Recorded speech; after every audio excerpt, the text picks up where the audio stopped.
Okay, good morning, everyone. My name is Anushka, and I'm a sophomore political science major and public policy and French double minor.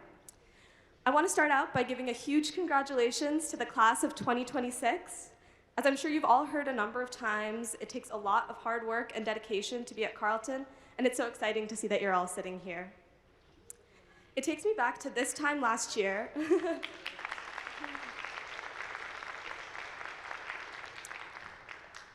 It takes me back to this time last year when I was embarking on my first term at Carleton, enrolled in a French literature class with Cathy Yandell, entitled French and Francophone Autofiction. It was here first that I saw the passion and dedication that Cathy puts into her classes. Whenever I went to her office hours, she would take at least 10 minutes to check in with me and see how I was doing. She lent me books of her own to allow me to do research for an essay, and never failed to engage me in a conversation, even if she was rushing off to a class or meeting, as she usually is. This class was just one example of the impact of Cathy's mentorship and support right from my first term. And she is in no way short of accomplishments, even beginning with her education, which includes a BA in French from the University of New Mexico, a diploma from IPFE University of Paris-Sorbonne, and a Ph.D. in French literature from the University of California, Berkeley. Within Carleton College, Cathy has held numerous positions, including sitting as the chair of the French and Francophone Studies Department for a 3-term tenure and being elected president of the faculty. She has further taught numerous courses through both the language sequence as well as on topics ranging from cinema and culture to literature to how identity and the Francophone world intersect. And because simply doing all this at Carleton couldn't be enough, she has also published over 40 articles in French Review and the Modern Language Association, among others, with focuses on the 16th century in France and studies on gender in the Francophone world. She has additionally written 5 books in both French and English on everything from introductions to French literature to deep dives into the Renaissance France. She has given talks at Yale University, the Renaissance Society of America, and Sorbonne University. Her research grants span from Carleton College to the National Endowment for the Humanities. And expanding even farther and all the way to France, she was knighted by the French government into the Order of Academic Palms in 2019, as well as being elected president of the 16th-Century Society, an organization containing over 2,000 members. Along with this list of professional accomplishments, Cathy used to climb, hike, and trapeze, as she mentioned in our office hour meetings. I recall a recent conversation with her in which I asked about her retirement plans. Her response to me was, "I'm not retiring, I'm graduating." And I don't think any quote could better encapsulate Cathy Yandell than that. She just keeps moving. Even after she finishes her upcoming book, The French Art of Living Well, Finding Joie de Vivre in the Everyday World, I just know that there is so much novelty and excitement that will be brought to both her life and the world around her. Though I'm incredibly sad to know that I won't be able to have her as a professor at Carleton after this year, I know that she will remain a mentor to me for a long time and an educator to all those around her. Please join me in welcoming Cathy Yandell to the stage.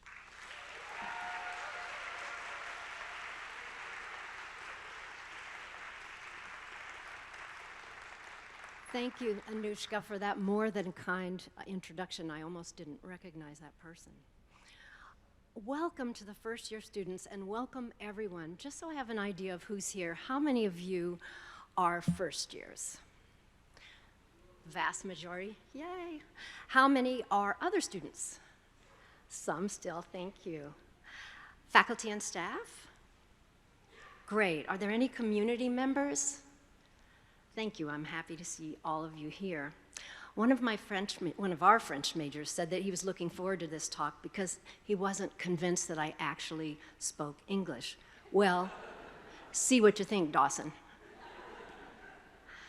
This fall convocation is especially intended for the students in the argument and inquiry seminars, and I'll indeed address these remarks to all of you. But that's the beautiful thing about living in an academic environment, isn't it? All of us have a new year, full of discovery and excitement and promise every September. We can all renew our vows. Beginning this fall, how can we start anew? And particularly for those of you who've just arrived at Carleton, you have every opportunity to become the person you'd like to be.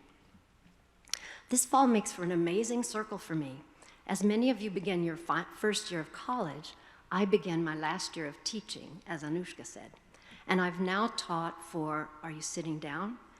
50 years at the college level, beginning when I was a graduate student at Berkeley.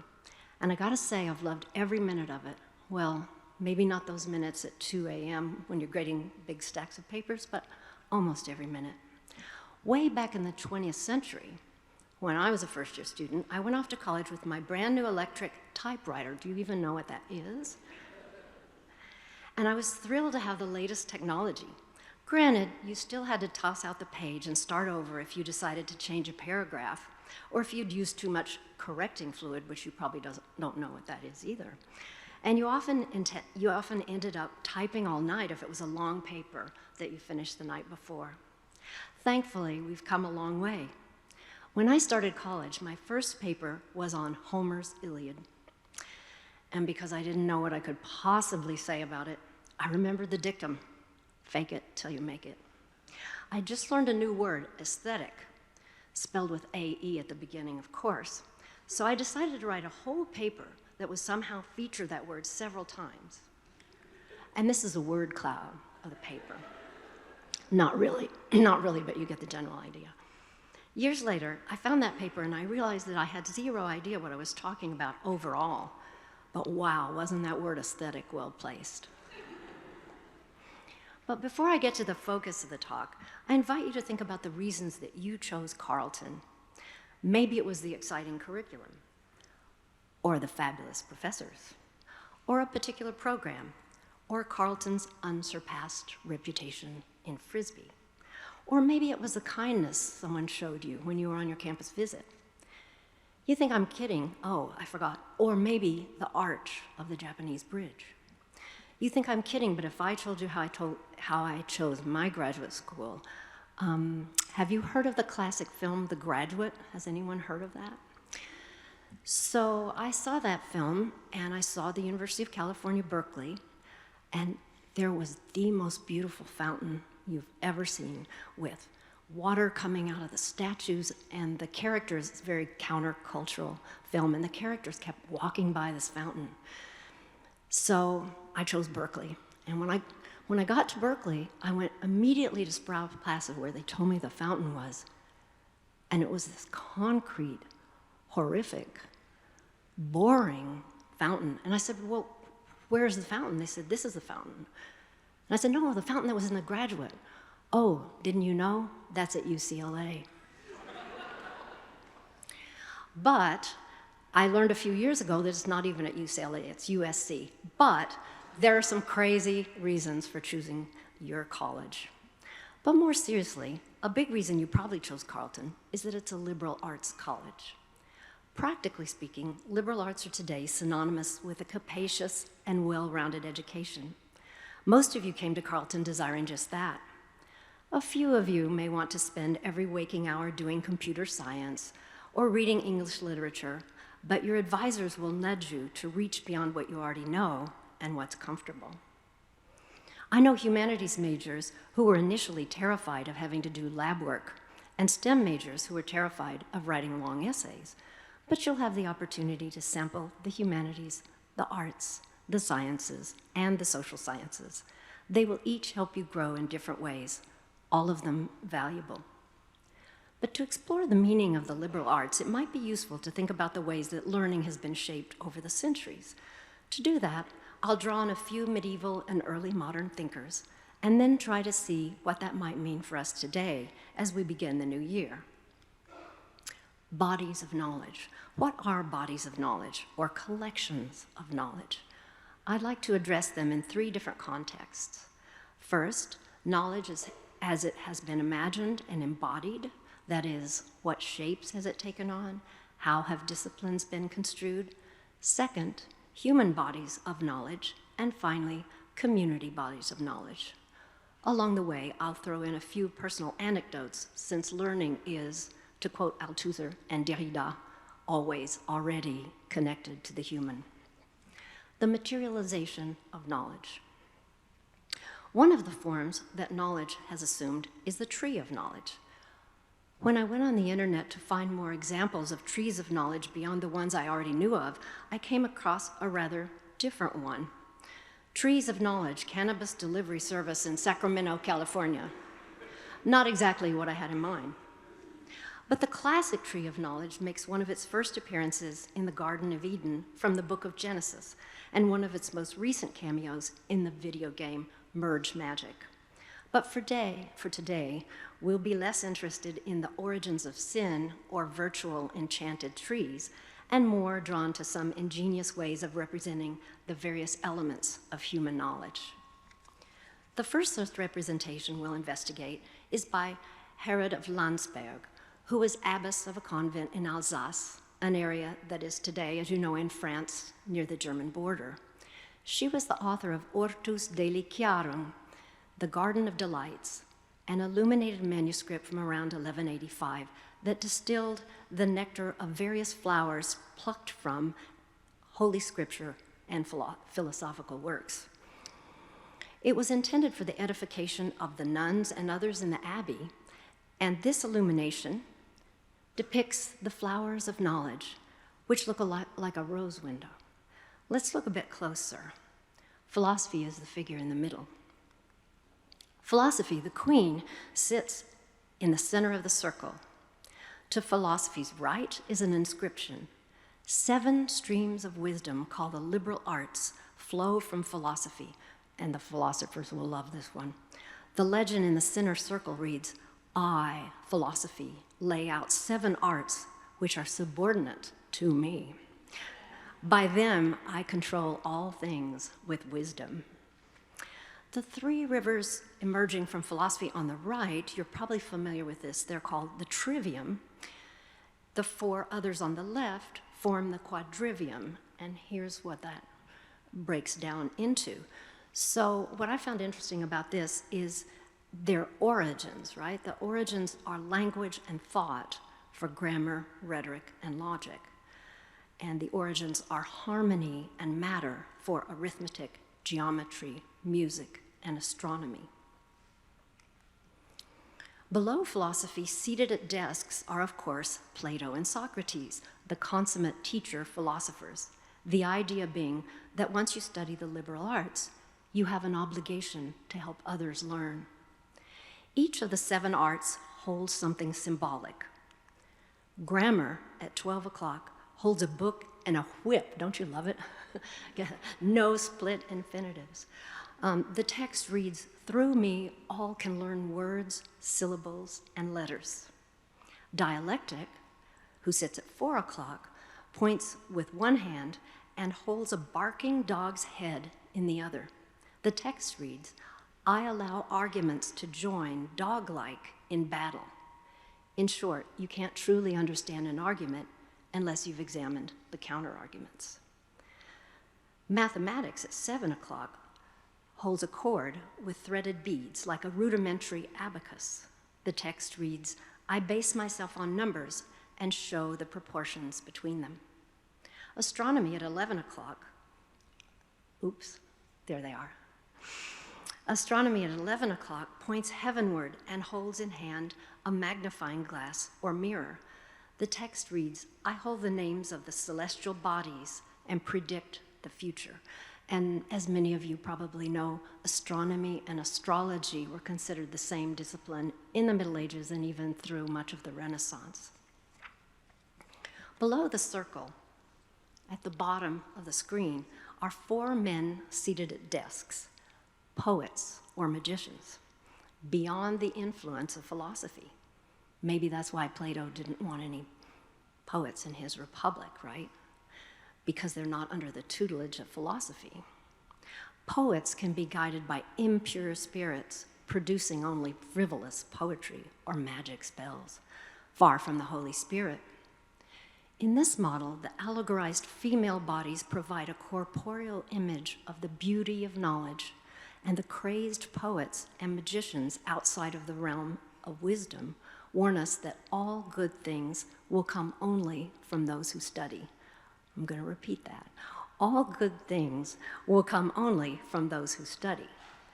When we look at the American political landscape today, we're all too frequently reminded of that prophecy's underside. Those who don't study don't produce good things.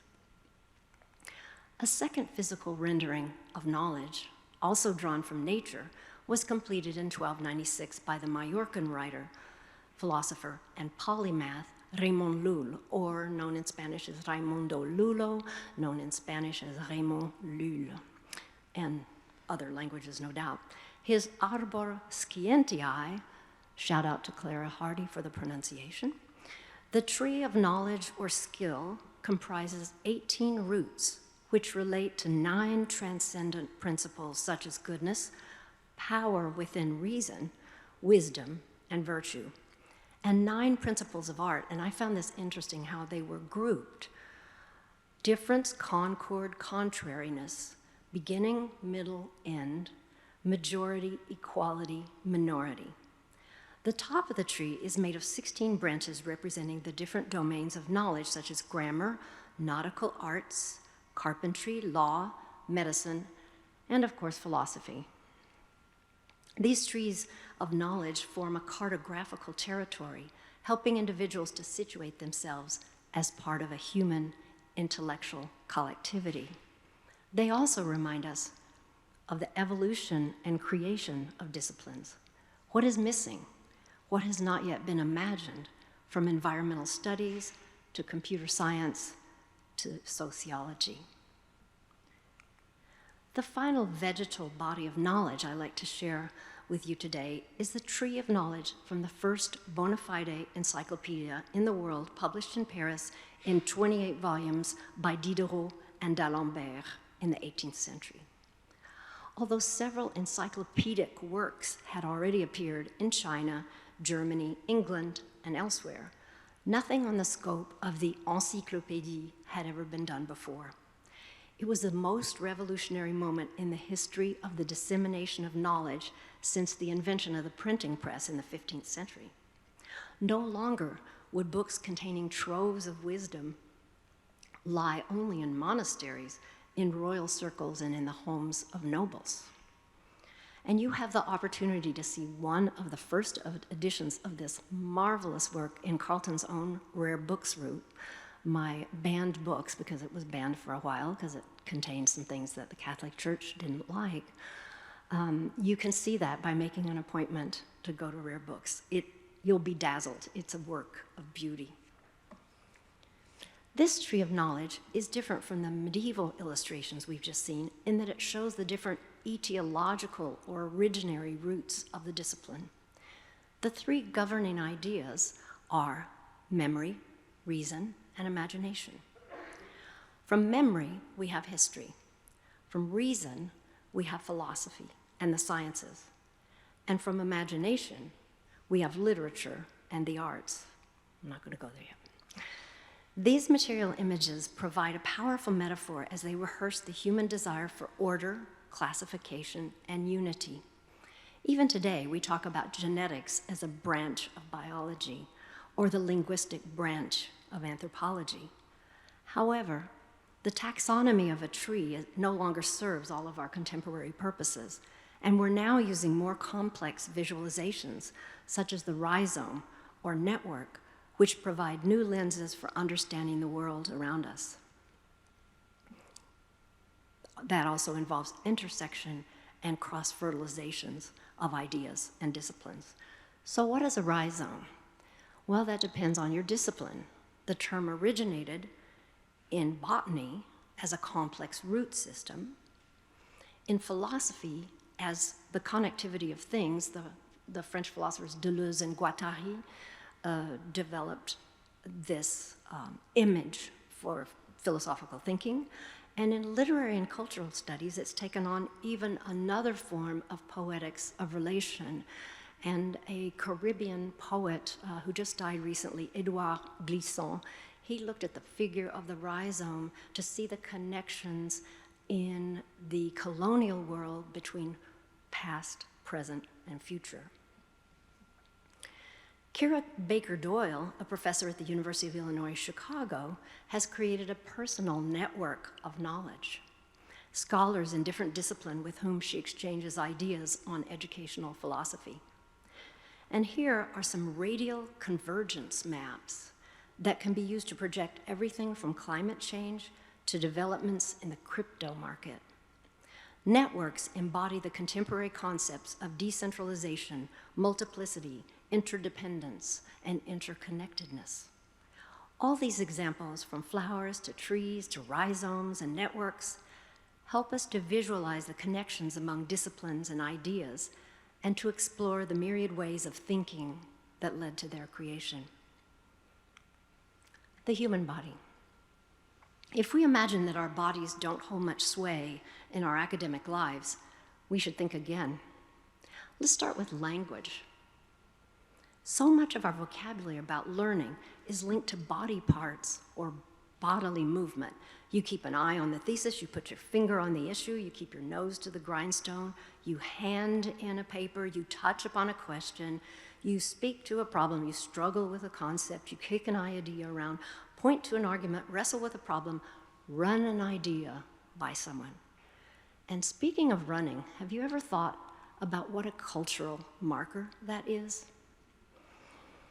In the United States, everything seems to run.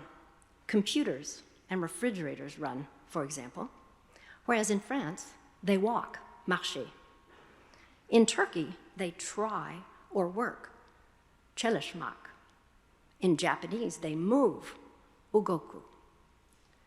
American politicians run for office, whereas British candidates stand for office, and the French simply present themselves. Americans run out of something, whereas for Latin Americans, it stops, quedarse. And for French, it lacks, manquer. If you were to say the equivalent of the car runs on gas in Navajo Dene language, I grew up right on the edge of the Navajo reservation in New Mexico. If you said the car runs on gas, that would mean that the car had a mind of its own and it was running away. All this to say that even though Americans often think in terms of running, say running out of time, we have just as much as time as anyone else on the planet, and arguably more given our technological advantages and relative privilege. But somehow we must find time to live in our bodies, the one material object that will accompany us all our lives. As my favorite author Montaigne wrote some 450 years ago, "You say that you've done nothing with your day? What? Have you not lived?" Let's look briefly at how the body has developed meaning over the centuries. Modern anatomy was instituted by Andreas Vesalius, whose treatise De Humani Corporis Fabrica, on the fabric of the human body, was published in Basel in 1543. He insists on his mastery over the body by his own experience of dissections on humans. And for religious reasons, as you know, the 16th century was the first time that there were public dissections of people, because Galen and other anatomists beforehand had always done their dissections on animals, including primates. Dissection stages the importance of empirical and verifiable knowledge through the body. The depiction of bodies at any given moment also speaks volumes about aesthetic norms of the time. Did you catch that word, aesthetic? What constitutes the ideal human body? That depends, right? In 1490, Leonardo da Vinci created a model, I'm sure you're familiar with, for proportioning the body inspired by the Roman architect Vitruvius. The face, from the top of the forehead to the bottom of the chin, is ideally 1/10 of your height, which mine isn't, by the way. And the face is the exact, you might want to try this, your face is the exact length from your wrist to the top of your third finger. Might see if you fit the bill. But then we need to remember that Leonardo and other Italian Renaissance artists were working on what they considered ideals. Here, centimeter by centimeter, we have a perfectly proportioned man. which of course did not exist. To create a perfect woman, which of course also didn't exist, they used a process called composite beauty. They took the hair from one model, the eyes from another, the nose from another, and so on. The Renaissance version of Photoshop. Some art historians attribute the difficulty of discovering the identity of Leonardo's Mona Lisa to its composite nature. In one of my French Renaissance seminars, in which we read poems describing different body parts, students created this composite beauty, choosing body parts from different students in the class, some eyes from one, nose from another, and with some poetry appended. You've probably seen this quest for perfection in the curated selfies of some of your friends in their photos on Insta, the first 19 takes of which were eliminated before you saw the perfect shot. French Renaissance manuals describe the ideal woman's body. Dark eyes, light hair, a high forehead, and breasts that were small, firm, and round. Let's see how that model holds up in the centuries since then. Diana the Huntress, from the school of Fontainebleau from the mid-16th century, yes, dark hair, dark eyes, light hair, breasts, small, firm, round, check. But then, by the 18th century, the idealized female body, as depicted by the painter François Boucher, was much rounder and less firm, showing leisure, as contrasted with the bold Diana Huntress of the Renaissance. She does have a high forehead, but her hair isn't very light, and nor her eyes very dark. In the 21st century, we have such models as Beyoncé and Wonder Woman, whose foreheads are high and their eyes are dark, but only one of them has light hair, and their breasts are, let's just say, not exactly the Renaissance ideal. A final question would be the current trends of both breast augmentation and reversals of breast augmentations, the ultimate sign that our current society doesn't know exactly what it wants. Bodies often signify beyond themselves in emblematic or symbolic ways. I love the work of two 20th century sculptors who have completely different approaches and imaginings of the human body. So on the left you have Aristide Maillol, who died in 1944, and on the right, Alberto Giacometti, who died in 1966. As you can see in these images, Maillol depicts solidity, calm, and earthiness. And by the way, I've sat in this statue's lap on numerous occasions, and only once was I ordered down by the Paris police. True story. Whereas Giacometti's work embodies verticality, movement, and airiness. These contradictory traits tell us quite a lot about the nexus of stability and instability of the last century. The relationship between the human body and the sun bears mentioning in this context.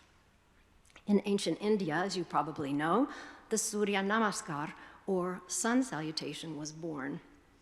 Although some versions of yoga practiced in this country today are considerably influenced by 1930s English calisthenics, among many other things, the fact remains that the sun was seen as deserving, if not worship, then at least a bodily salutation. The sun is to be greeted every morning. However, in the 19th century, in Monet's painting, as you see, we see that the sun is something not to be welcomed, but to be protected against, thus the parasol from the Italian parare, to shield against sol, the sun. Virtually every inch of the woman's body is covered. Another turnabout took place in the 20th century. In many parts of the world, sunbathing became a craze. The tanner the better, and not just for anemic whites. Today, the reports are more mixed. While darker skin tones are often preferred, the medical community has acknowledged the risks of sunbathing, particularly for those of lighter complexions. These examples reveal the body's role as a marker of societal as well as scientific values. And of course, perceptions of the body's beauty vary not only historically, but also among cultures. Insofar as those standards are demonstrated in beauty contests, and that itself is questionable, here are the most recent winners of Miss Native American USA, who, as you see, do not have the slim look of some of the other recent American beauty queens. Not only do we learn that beauty is in the eye of the beholder, but it is also in the eye of history and culture. And I'm delighted to say that the standards of beauty, at least in this country, have become far more encompassing in recent years, in which many body types, shapes, and colors have been accepted, embraced, and even celebrated. The second sense in which I'd like to evoke the human body in relation to acquiring knowledge is your own body. A famous Renaissance dictum goes as follows: Mens sana in corpore sano. Shout out to Bill North for that ablative case. Healthy mind and healthy body. In other words, for your mind to work well, your body must be in a good state. You've heard it a million times. But what does that mean for you to have your body in a good state? For me, it means moving, as Anushka said. If I sit for hours or if I go an entire day without seriously exercising, my brain comes to a standstill. I need to dance or walk or hike or run in the arb. For the record, I don't do ball sports because I'm so bad at them. And I'm a disaster at Frisbee, which is why I admire so many of you on that front. But that's only a baseline. A healthy mind and a healthy body. How else can we cultivate the body along with the mind? As I've been speaking, you've probably thought of other activities that involve the body in more subtle ways: singing, playing an instrument, making art, knitting. Several guys in one of my classes last year were very serious about taking up knitting, and one was making a sweater as his first project. That was impressive, and so far from my own toolkit.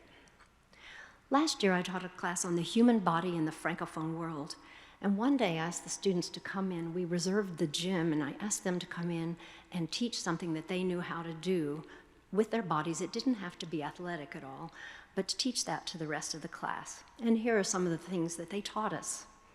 Ingenious ways to tie sneakers, an impressive Irish dance step that none of us could do. Shout out to Scout.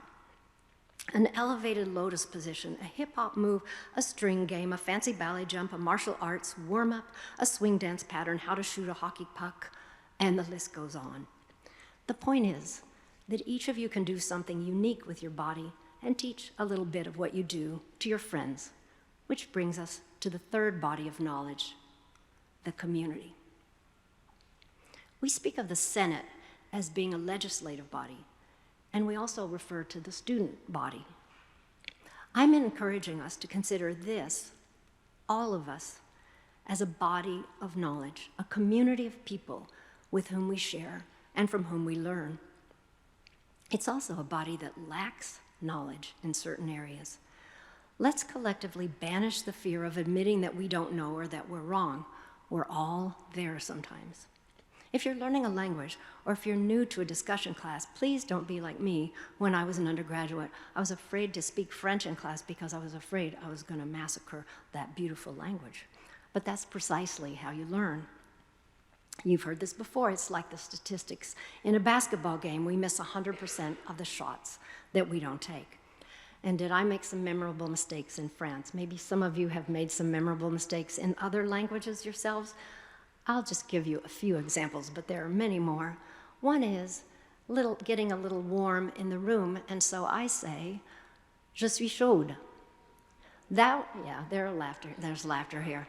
Yeah, which, normally means I am hot, except that in French it means I'm ready for sex. Yeah, not a good move. And then after a meal, in which I'd had plenty to eat, and they said, "Well, would you like some more?" And I said, "Non merci, je suis pleine."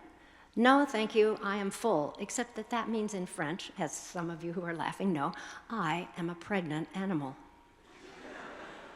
So you can imagine our male students, particularly when they're in a host family in France, and the family said, "Would you like some more of this?" And they go, "No, thank you, I'm a pregnant animal."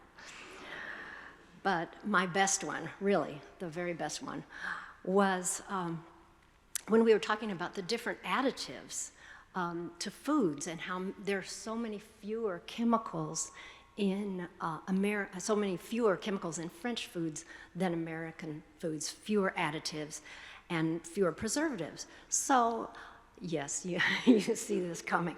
And so I said, for example, take this jam on the table. Are there any préservatifs in it?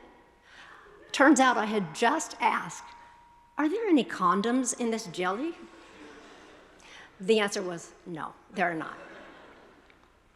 So please understand that professors are learning too.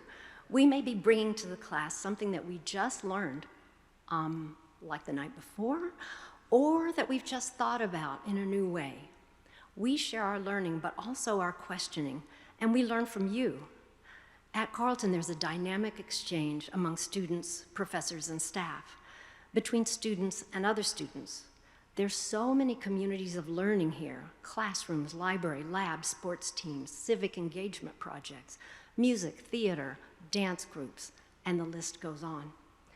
In addition to the Carleton community body, I urge each student here to seize the opportunity to experience another community of knowledge by studying abroad during your time here. The 3 photos on your left are from the student contest, the photo contest winners of contests from off-campus studies.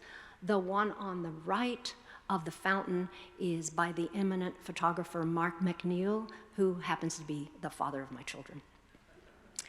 So even if you're an international student, you too will become a slightly different person by living in yet a different culture. You may hesitate to leave your friends or activities or the routine of your life at Carleton, but if you live abroad for at least a term, you'll never regret it, or at least I've never met a single student who has. And while it sounds dramatic, you'll never again have an opportunity quite like this one to immerse yourself in another culture while still a student, and it costs you nothing beyond the regular fees at Carleton. That's right. Tuition covers programs abroad, the only expense being your transportation to the country, and even then, there are scholarships for you if you don't have the funds. Carleton sponsors programs in France. Did I mention France? Senegal, Japan, Romania, the Czech Republic, Spain, Germany, India, Italy, Bahrain, the UK, Thailand, and more. Maybe students speak best to the value of studying abroad, so I'll quote directly from Amber Zhang, class of 2020. When I first arrived in Paris, I felt like a tourist, curiously observing the outside world and trying to communicate in broken French. As Gaël Faye writes, I am a fearful flower growing in concrete cracks. Now I'm more a part of the city and more confident of my own style. I'm no longer afraid to speak with strangers, and I'm living the life of a Parisian. Students consistently report that studying abroad, particularly in another language, has made them more self-assured, but also more cognizant of their place in the world, of others, and of other cultures. I'll now return to the question of bodies of knowledge as they apply to Carleton and what we study here. Reading lists have become politicized, as you know, sometimes by conservatives who want to ban certain books, and sometimes by progressives who want to cancel historical authors who, for example, seem to us today to be sexist. But history has so many more lessons for us than a single question. I say that we should read both Plato and Ocean Vuong, both computer programs and sonnets, both religious and secular texts, both critical race theory and the Constitution. We should read critically, to be sure, but with open minds as the humanists that we are. What can historical texts teach us about different ways of thinking and being? I'm so excited for every single one of you as you embark on your next adventure here at Carleton. And that goes for everyone present, not just the students. Even though I myself will be graduating soon, you give me hope for the future. I trust that all these bodies of knowledge I've talked about will come together for you through books and laboratories and field trips and time spent abroad and professors and colleagues and new friends. To do this well, it will take your body and the bodies of so many others. In closing, I invite us to consider all the bodies of knowledge that figure into our time at Carleton. the bodies of disciplines and interdisciplines, our own bodies, the student body, and the rest of the community that surrounds us? Can we treat them all with care, as enthusiastically as our own personalities permit? And remember, every body is welcome here. I wish you a terrific year ahead.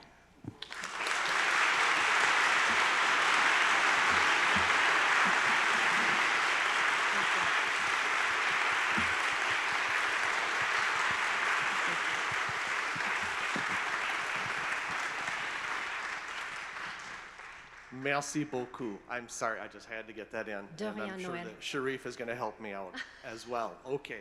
We do have time for questions and answers. However, before we get there, just a word or two about the Convocation program, being as this is the first of the regular Convocation for the year and for the term.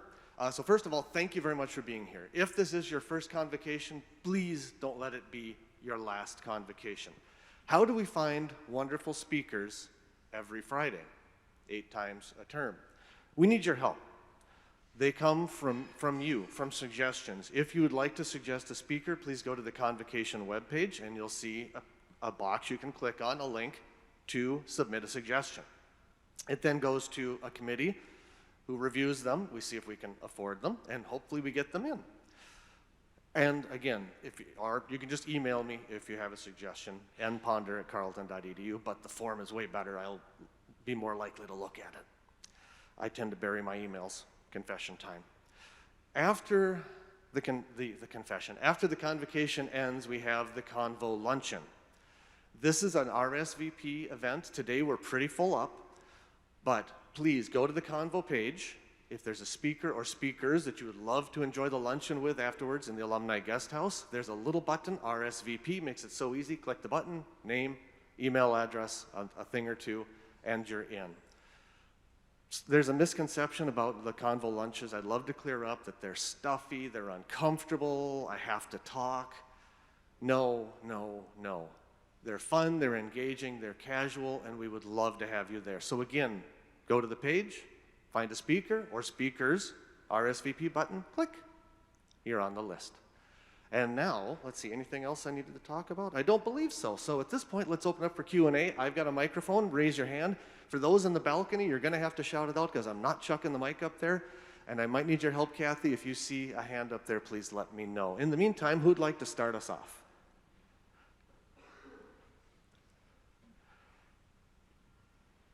And don't be shy. And once the first one is out of the way, it gets so much easier. It doesn't have to be a question, it could be a comment. That too. is true, yes. Thank you, Cathy. I know we've been talking about how it might not be the best to cancel any books or to ban any books, but if you were forced to, what book would you ban?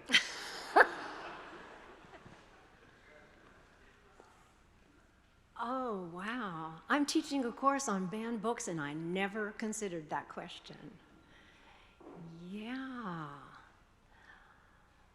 Well, this has come up a little bit in our class. Maybe the books on how to murder people or how to commit suicide. Let me think about that for a little bit longer. There are several I'd like to, but I wouldn't be able to justify it. Thanks for the question.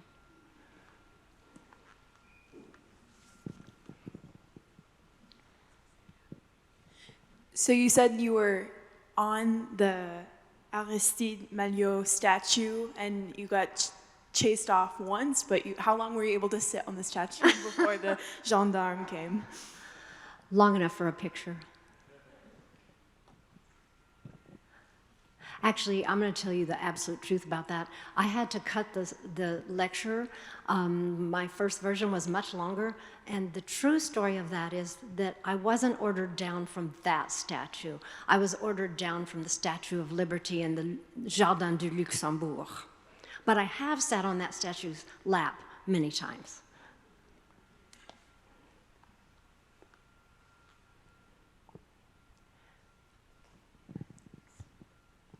It's extraordinarily weird to talk to you in English. Yes.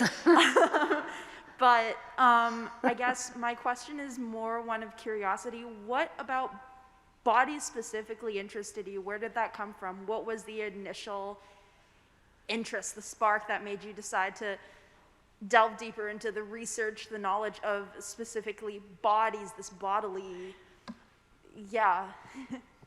Well, just on a personal level, I do a lot of dance, but so that's a simple answer. But the more correct answer is that I think bodies signify. They signify a lot. So if you've done dance or thought about posture or watch people walking across, they're emitting messages, right? And I'm emitting messages out here. And so then I started being interested in art history, obviously, and how bodies are depicted in different centuries and different cultures. And also their function in poetic texts, how the body, for example, is a stand-in for, par exemple, say, you've got me speaking French.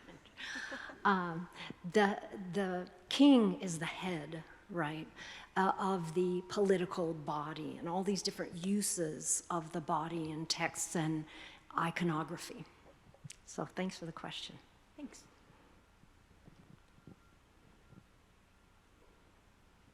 Comments, ideas?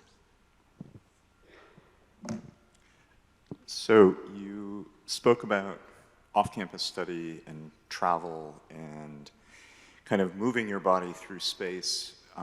You've spent your career also moving your mind and eyes through text spread across time. Can you speak a little bit about sort of that way in which the body of knowledge has a time element that extends into the past, to the present, and into the future? What has it meant to study the Renaissance? Bill, that's a great question, but I think you should give us the answer to that. But I'm not the convo speaker. You will be. Yeah, I do think of going back to the Renaissance in Renaissance texts as being in another culture, as being in a different way of thinking. So sometimes you think you know what a word means. For example, in 16th century French, incontinent, which is translated as incontinent, actually just means suddenly. So you're reading these poems about, something happening incontinent, and it's a little troubling until you realize that it's the same language but with different meanings. And the same is true for attitudes about things in the Renaissance. That's the period that I know the best.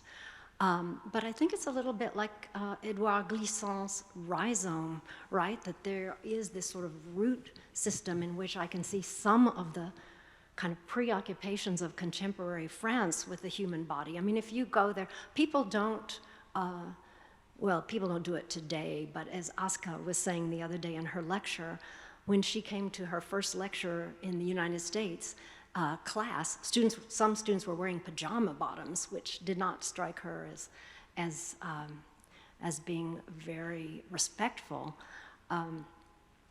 But so all of those, all of those ways of thinking, I guess, that are both historical and intercultural have been important to me. Yeah, and it's good to think of moving through history as moving through space as well. So good morning to your right. So if not Professor Yandell, what other profession might you have entered? Well, I took one of those tests. How many of you have taken a test to see what you might be good at and what your career might be? Right. Turns out I should have been in public health. But I'm glad I didn't do that. But my other, that is a really good question. I went through a period of just loving psychology and, the idea of talking through things with people I thought was a really good idea. But French literature, culture kept drawing me back. It's a great question.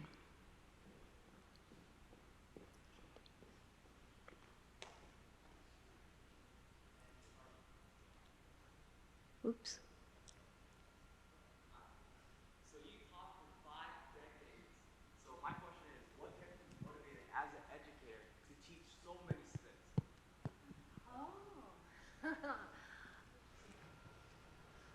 I love that question, thank you. What kept me motivated to keep teaching all these thousands of years? I don't think you said it quite that way. You guys, the students, it's really wonderful. You have no idea what a lucky job this is to see all these bright minds and learn from all of you and share things with all of you and see you grow, right? So watch you develop, see you go out into the world.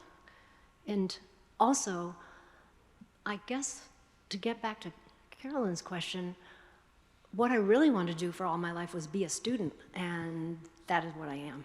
So I'm very grateful for that.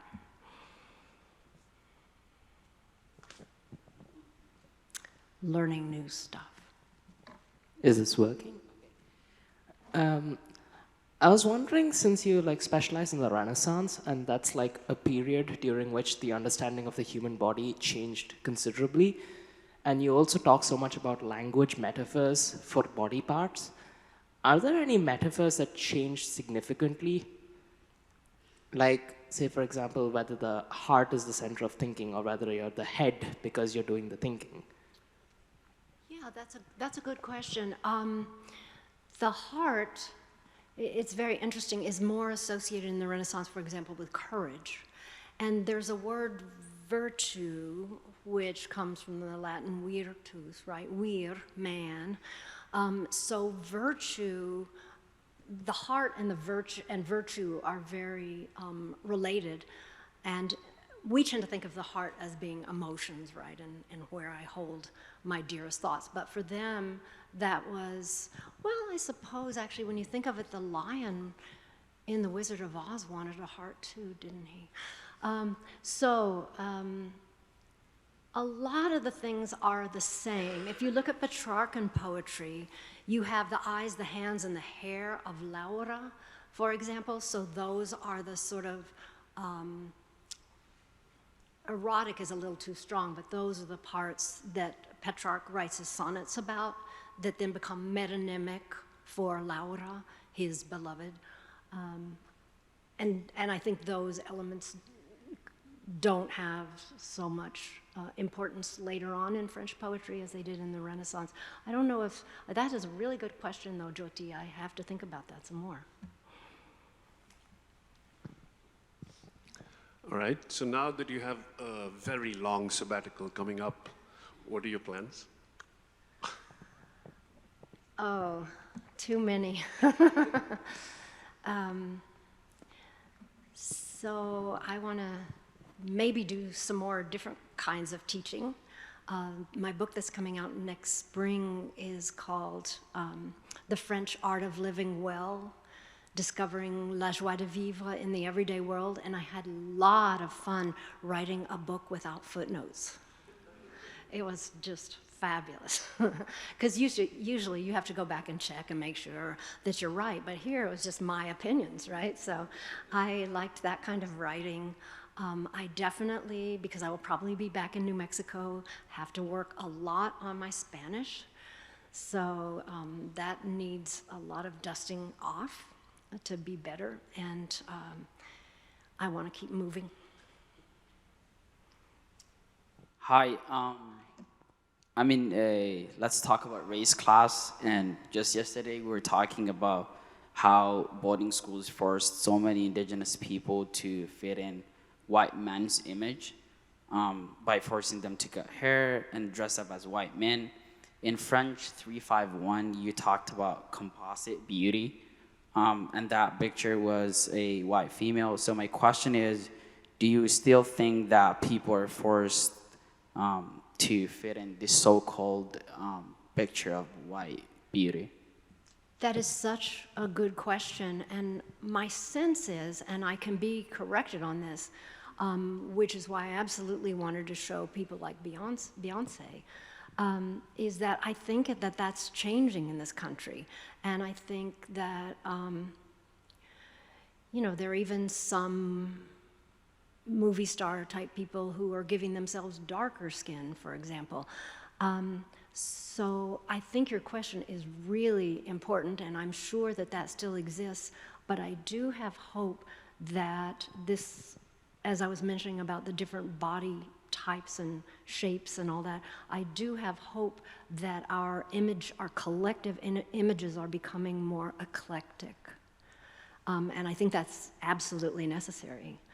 But I also think that there's a kind of a majority sense wherever you are, so that when I was staying in Mali and saw my reflection, I went, Tubabu, which means, a white person, because I wasn't used to looking at them. So my standards of beauty while I was there were very much based on all these different beautiful Malian people that I was seeing. So I'm hoping that with more and more kind of combination of cultures, that our notions will continue to be wider and wider of what's supposed to be or what people are supposed to be looking like. Certainly very different from this Leonardo kind of model. Thank you for the question. We have time for one more. Oh no, okay, sorry. Maybe we'll have time for two. But yes, up in the balcony, shout it out.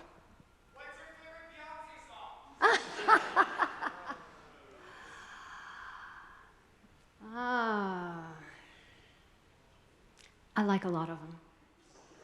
I tell you what, I like all the danceable ones. Okay, we have one more. It should be the Renaissance album, but the Beyonce song. My question was, do you still think the poets fall outside the circle of knowledge in that first image up there? I guess, what is the role of poetry maybe in your life and how that has influenced that's bodies of knowledge? That's super interesting. I do think that poetry can break the rules. I mean, sonnets can't break the rules, right? But, we were talking about this yesterday, but Baudelaire has this image of a poem, particularly a sonnet, of being a kind of distilled space in which there's quite a richness of what's going on there, and so it means many different things. It means a poem means a multiplicity of things, and I think that's the thing that excites me the most about poetry, is just how radiating it is in terms of its meaning. Outside the bounds of philosophy, depends. I think some poets are very philosophical, and I got a kick out of that medieval one, because I do think that poets often think otherwise, and I appreciate that. Thank you to all of you very much. Thank you, Cathy. Did you have a concluding?